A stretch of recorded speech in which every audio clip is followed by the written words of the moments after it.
distillation of mugwort and the copper still. The mugwort has been collected at flowering tops stage.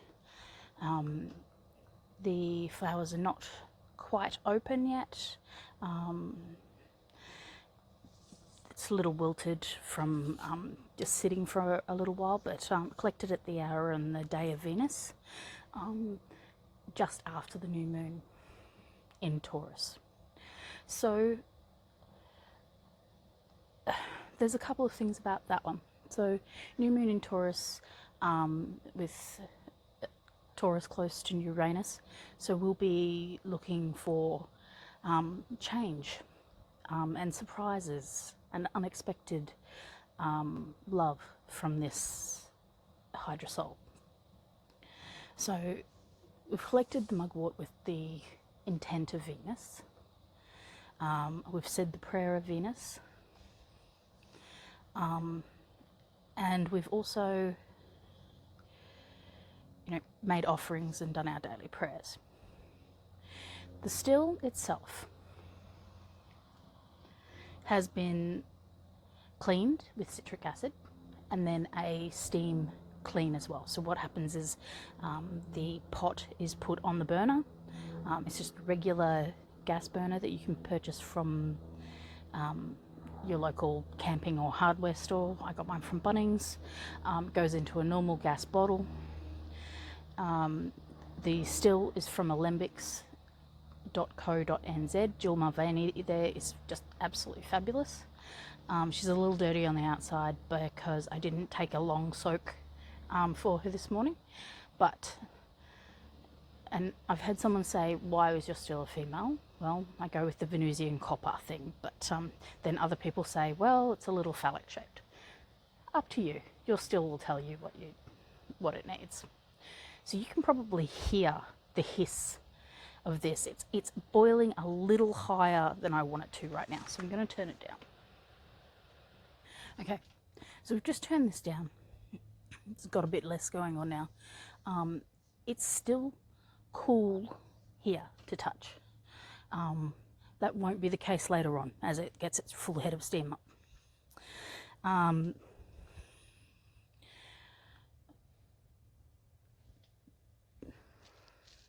Just gonna turn that outer burner off completely and increase the inner burner.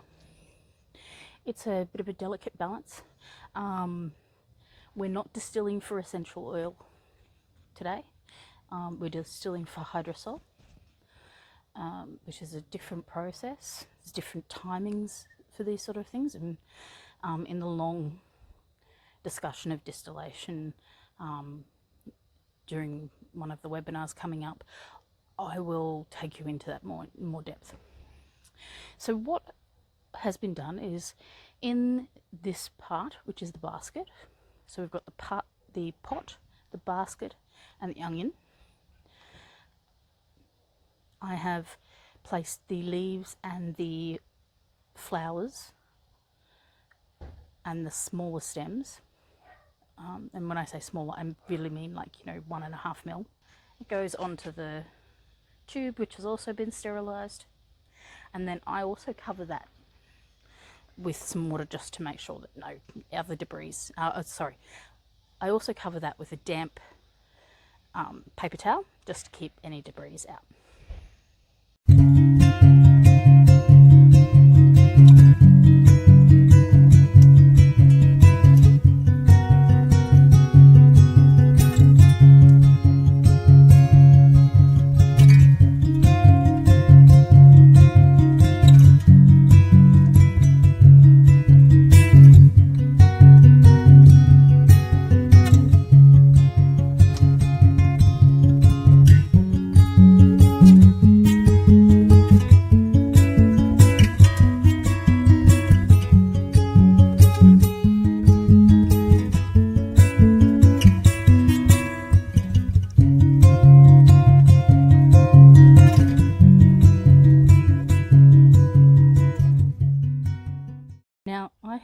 talked to you all before about how mugwort will grow pretty much anywhere and put up with a lot of abuse. I just want to show you. See this mugwort? It's about 7 feet high. This is a single stem. Let's come down to where its pot is. See that little pot? That's a 15 centimetre pot. Yes, it has rooted. Mugwort finds a way. It's rooted down into the ground underneath. And yeah, it's almost impossible to completely kill a mugwort cutting. So here we are.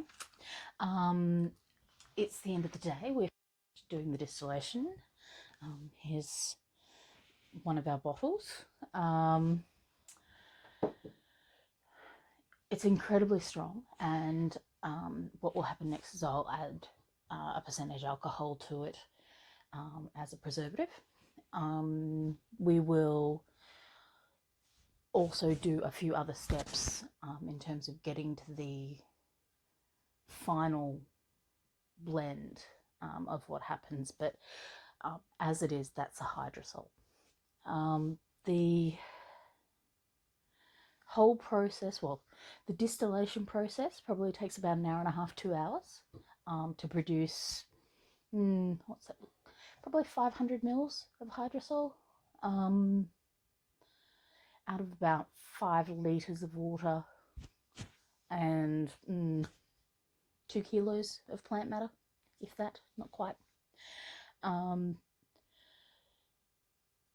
That's all started at the hour of Venus and it continues through the hour of Mercury.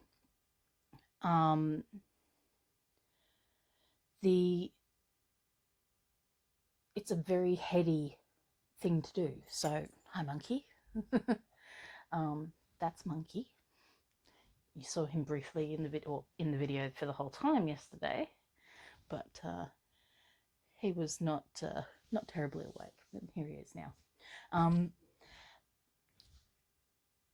So, as you saw yesterday, there was some calcination happening from the mugwort tincture that had been macerating for a long time and maturing, and so there is another secondary process with the hydrosol, which I'll do, involving taking the liquid that's left over and doing some work with that, as well as work with that plant mark that's in the basket. So it's a very long process, and that's what will be part of the webinar. So the webinar that's going to come up is in about, I'm thinking about 2 weeks. We'll run this one. I will run you through some pre-recorded videos of the distillation and then talk you through the process and how we get to a blended end product that is magically potent. So that's the intent there, and let me know what your thoughts are there and if you have any questions about that. So there were some questions I did want to answer. So Ashley asked, where did I find my cauldron? My cauldron is actually what they call in South Africa a potje pot, P-O-T-J-E. A lot of camping stores will sell them. There is a camping four-wheel drive brand in Australia called Opposite Lock that brings them out, and they have them around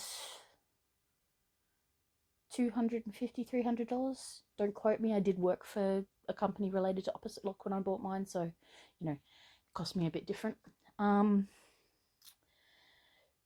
But yeah, that's a great cauldron. It's a good size. It's solid cast iron. It's meant for cooking.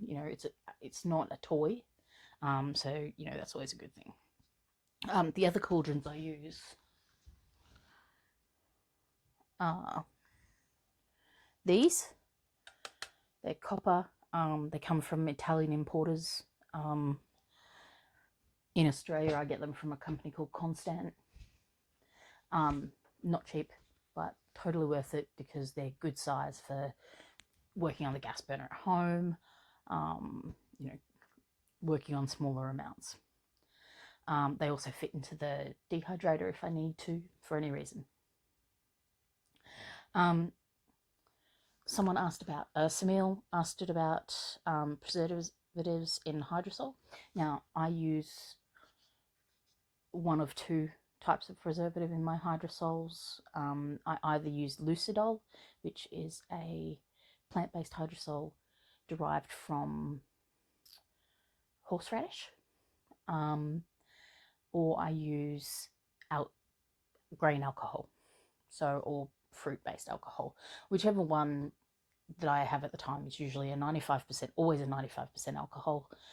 It's potable, so a drinkable alcohol, and I take it up to the required percentage for preservation. You can not have the preservatives in hydrosol, but you run a lot of risk with that, so I prefer to run with the preservative. Lucidol if it's going to be for external use, alcohol if it's for internal use. I was asked, do we discard the plant matter after we do a tincture? Well, no. We take the marc, as it's called, the plant matter, and we calcine it, or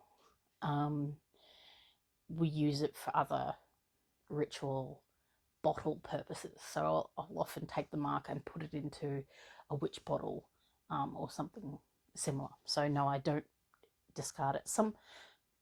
In the rare case that I don't need it for something, it is composted. Someone asked about where to buy some plants, and they said they were in the US. Strictly Medicinal Seeds. It's run by Rich Ochech. He's a great American herbalist. He has amazing plants and amazing seeds. There was quite a few comments on some of my earlier distillation videos about them having bad audio, so that we will be replacing all of those. So I think I've switched them all to private, so hopefully that's fine. The music in the podcast is by Kevin Green, who has a number of PodSafe pieces of music. Today's piece of music is credited in the description below. There was another question about how from Katie, about how I use my tinctures and balms and things in ritual. I use them a lot of ways, as you'd expect. So I'll often use the balms. I have some balms that I don't sell so much, that are based on getting into a ritual space, and maybe I'll release those later, but I haven't really thought to that about those. Sometimes I'll be working and I'll use like the wormwood balm as I go in to tend to the garden.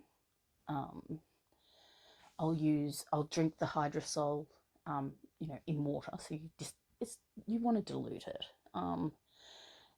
I take the tinctures before bed if I want to have certain types of dreams. I mix potions. So I take, and this is definitely an upcoming webinar, I blend my tinctures and hydrosols to a potion that I then take throughout the day. So just like we would blend a herbal tincture, we're blending with magical intent, instead of or alongside medicinal intent. So we'll take those tinctures, create a potion, add some dried herbs. We might add a decoction, and if some of those words are sounding, which is a boiling, but if some of those words are sounding like completely off the wall to you, please let me know, because I do want to do sort of the basics of herbal magic preparation, herbal preparations in magic. Let me know what you think. So we take those and I blend them into potions, and I'll take them throughout the day. So if I'm banging the microphone, if I'm working towards something, the potion added as a few drops to whatever I'm drinking throughout the day or under the tongue, which then you take a moment to reflect on the work. It's like layering power onto the working. So, you know, we do the main ritual, but we're constantly reinforcing it with the potion to add power to it. And, you know, especially if it's a willpower thing, you know, if you have something you need to give up, and you're layering those potions, then it's a way to really develop and strengthen your magic. And so that's some of the ways I use them. I use a lot of my balms for meditation and trance when I'm doing divination for myself and for others. I'll often put a balm on before I start any work. So I'll put on the Amanita Mysteria balm before I go and do some magic work, so that I can, you know, get that real feeling that it gives. I think that's enough. This is a long video. I hope you're enjoying these. Let me know what you thought of the outside distillation today. It was a fair bit of work, but it's work that would have happened today anyway. Hopefully I'm getting better. Thank you for all your encouragement, and thank you for everyone who's commented on all the videos. I can't tell you how much you've all made my day, and I'm really glad to hear a few of you are playing along, joining in with the lunation rite. And yeah, I hope you're really enjoying these videos as much as I'm enjoying doing them so far. I'm getting over my fear of being in front of you. I hope you've all had a wonderful day 2 of Lunar month. It's another day of winning. So winning at chess and games and things like that. I'm just going to call it winning at life. Let's win at Venus today. So thank you so much. I will talk to you.